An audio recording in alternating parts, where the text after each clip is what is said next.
Hello my dear student, আজকের ভিডিওতে তোমাদের সামনে নিয়ে এসেছি যে আমরা ভার্ব কিভাবে শিখব।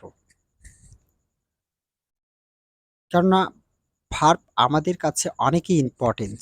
কারণ যদি আমরা ভার্বকে ভালো করে না জানি তাহলে আমরা কিন্তু বিভিন্ন ওয়েতে কথা বলতে পারবো না। আমরা বাংলাতে বিভিন্ন ওয়েতে কথা বলতে পারি। যেমন হচ্ছে যে আমরা একটা যদি বাংলা থেকে ভার্ব নিই, যেমন হচ্ছে খাওয়াটা হচ্ছে ভার্ব। এই খাওয়া ভার্ব দিয়ে আমরা বিভিন্ন ওয়েতে কথা বলতে পারি বাংলায়। যেমন হচ্ছে আমি খাই, আমি খাচ্ছি, আমি খেয়েছি, আমি খেয়েছিলাম, আমি খাচ্ছিলাম, আমি খাবো, আমি খেতে থাকবো। এভাবে আমরা বিভিন্ন ওয়েতে কিন্তু বাংলাতে কথা বলতে পারি। কিন্তু যখন আমরা ইংরেজিতে এই কথাগুলো বলতে যাব, তখন কিন্তু আমাদের ভার্বের ৫ টা রূপ অবশ্যই আমাদের জানতে হবে। যদি আমরা এগুলো না জানি, তাহলে কিন্তু আমাদের ইংলিশে আমরা কথা বলতে পারবো না বিভিন্ন ওয়েতে। তো আমি এখানে ভার্বের ৫ টা রূপ নিয়ে এসেছি। তার আগে আমি একটা আলোচনা করি যে এই ভার্ব ১, ভার্ব ২, ভার্ব ৩ এবং ভার্ব ৪ এবং ভার্ব ৫ এই জিনিসগুলো কি? তো যেহেতু আমার এখানে স্ক্রিনে জায়গা ছিল না, তাই আমি এগুলো লিখিনি।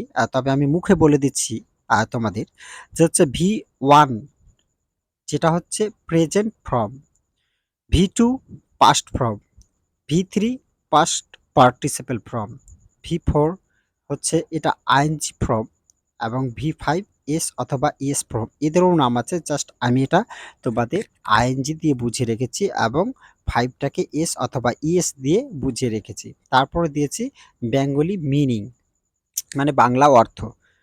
তো এই আইএনজি এবং এস অথবা ইএস কেন দিয়েছি? আমরা ভার্বগুলোকে খুব সহজেই মুখস্থ করতে পারবো যদি আমরা একটা নিয়ম অনুযায়ী করি। কারণ আমাদের প্রথম ৩ টা ভার্ব ১, ভার্ব ২ এবং ভার্ব ৩ এগুলোই চেঞ্জ হয়। তারপরে কিন্তু ভার্ব ৪ এবং ভার্ব ৫ এগুলো কিন্তু প্রথমটা জানলেই আমাদের হয়ে যাবে। সেই সিস্টেমটাও আমি আজকে তোমাদের শিখিয়ে দিচ্ছি এবং এগুলোর অর্থ এবং এগুলোকে কিভাবে পড়তে হয় সেই জিনিসটা আমি দেখাচ্ছি তোমাদের। তো দেখো, গো প্রথমটা হচ্ছে কি গো, তারপর হচ্ছে ওয়েন্ট, গন, গোয়িং, গোজ। গো এর অর্থ হচ্ছে যাওয়া। তাহলে এখানে মেন যেটা হচ্ছে শুধু মেন ফার্স্ট ফর্মটা সেটা হচ্ছে কি গো, যার অর্থ হচ্ছে যাওয়া। কিন্তু আরো আমাদের ওয়েন্ট আছে, গন আছে, গোয়িং আছে এবং গোজ আছে। এইগুলির অর্থ কি? তাহলে আমরা এগুলো ডিপেন্ড করবে কখন? যে আমরা যখন টেন্স শিখব তখন তাদের হেল্পিং ভার্ব তাদের সামনে হয়তো বসবে। তারপরে এগুলোর অর্থকে আ আ মানে সঠিক উচ্চারণে আসবে। এখন আমরা এগুলোর মানে কিছু বলতে পারবো না। জাস্ট আমরা যখন টেন্সে শিখব তখন আমরা বুঝে নেব এগুলোর মানে কি। এখন যদি আমি বলি এখানে ওয়েন্ট মানে হচ্ছে গিয়েছিলাম, হুম? যদি গন তাহলে এই গনটার অর্থটা কি? এটা আমাদের একটা তার সামনে হেল্পিং ভার্ব বসবে তারপরেই কিন্তু আমরা এর অর্থটা বের করতে পারবো। যেমন হচ্ছে গোয়িং মানে যাচ্ছি। এটাও কিন্তু একটা তার সামনে হেল্পিং ভার্ব বসবে। তারপরে আমরা তার অর্থটাকে বের করতে পারবো। তো আর এস অথবা ইয়েস এগুলো কেন দিয়েছি আমি জানাচ্ছি এবং আইএনজি কেন দিয়েছি ৪ নাম্বার ফর্মে। এই জিনিসগুলো আমি বলছি। দেখো আমাদের গো, ওয়েন্ট, গন, গোয়িং, গোজ। তো মেইন ফর্মটা হচ্ছে কি গো। তাহলে এই মেইন ফর্মটার সাথেই কিন্তু যেটা হচ্ছে ৪ নম্বর ফর্ম, যেমন গো লেখা আছে ওখানে শুধু আইএনজি যুক্ত করতে হয়। দেখো তাহলে গোয়িং হয়ে গেছে। এবং ৫ নাম্বার ফর্মে দেখো মেইন যেটা ফর্ম আছে তার সাথে আমাদের হয়তো এস যুক্ত করতে হবে, না হয়তো ইএস যুক্ত করতে হবে। তাহলে এস এবং ইএস কখন যুক্ত করব? এগুলো হচ্ছে কি আমাদের ডিপেন্ড করে যে কনসোনেন্ট এবং ভয়েল এর ক্ষেত্রে হয়। হুম? অথবা এগুলো একটা নির্দিষ্ট নিয়ম আছে, ওগুলো আমি তোমাদের আবার পরে বলব। তো যদি তোমরা আ শেষের অক্ষরটা একটা ভার্বের শেষের অক্ষরটা তোমরা যদি ভয়েলগুলো পায় তাহলে কিন্তু ইএস হয়। কিন্তু যদি আগেই থেকেই থাকে তাহলে তার সাথে শুধু এস বসাতে হয়। ঠিক আছে? তো এগুলো আমি পরে বিষয়ে আলোচনা করব। জাস্ট তোমরা মনে রাখো এগুলো। তো আমাদের মেইন ফর্মটা এবং ২ এবং ৩ নাম্বার এই ৩ টা যদি তোমরা মনে রাখতে পারো তাহলে কিন্তু ৪ নাম্বার এবং ৫ নাম্বার ইজিলি হয়ে যাবে। তো দেখো তারপরে ২ নাম্বার হচ্ছে রিড। রিড মানে হচ্ছে পড়া। Read, red, read, reading.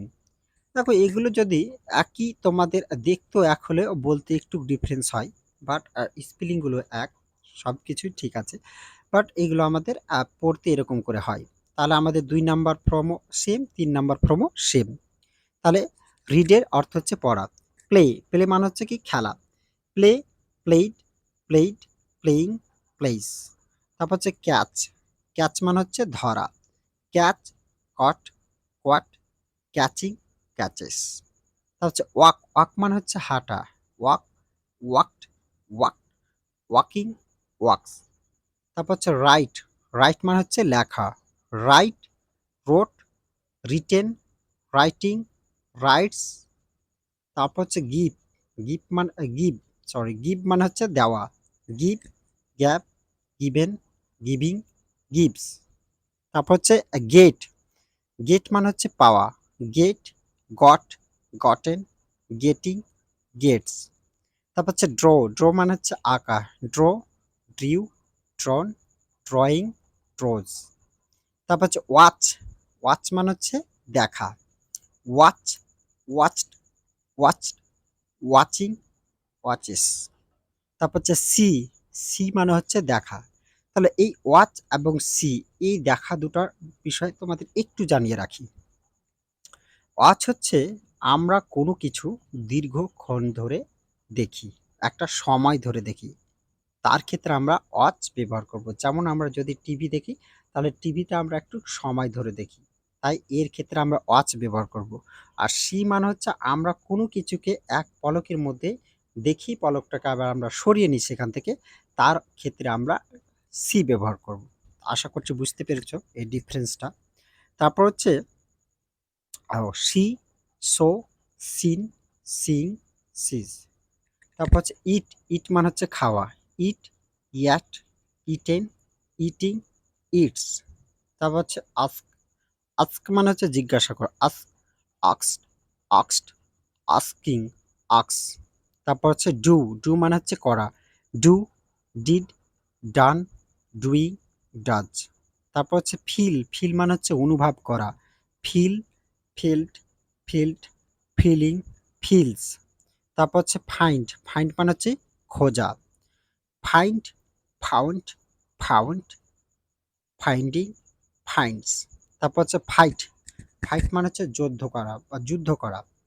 Fight, fought, fought, fighting, fights.